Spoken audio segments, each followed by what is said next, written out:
নমস্কার,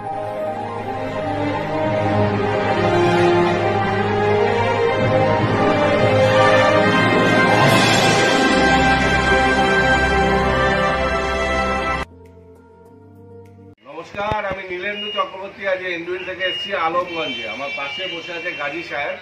এবং আপনার নামটা বলেন। আমার নাম ধর্মেশ্বর। উনার নাম ধর্মেশ্বর রাভা। আপনি কোথা থেকে এসেছেন?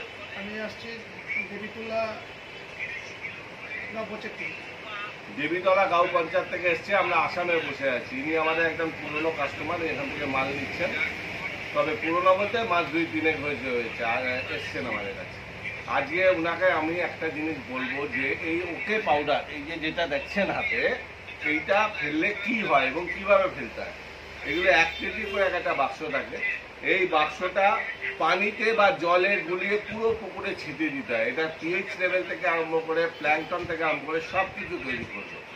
অ্যাকোয়াগার্ড যে পাউডারটা আছে, এই যে অ্যাকোয়াগার্ড পাউডার, এইটা পানিতে যখন ফেলা হয়, এই অ্যাকোয়াগার্ড পাউডারটা সম্পূর্ণভাবে মাছ যখন রোগগ্রস্ত যেন না হয়, রোগ আসার আগে এটা ফেলে রাখলে মাছ রোগগ্রস্ত হয় না। এগুলো জলে গুলে পুরো পুকুরে ফেলতে হয়।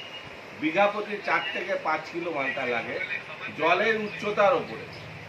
আজকে রাভা সাহেব এসছে এবং গাজী সাহেব বসে আছেন।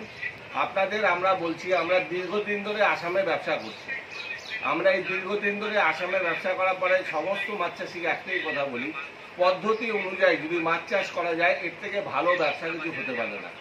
যে কোনো পদ্ধতি যদি না হয়, কোনো কিছুই ভালো ব্যবসা হতে পারবে না।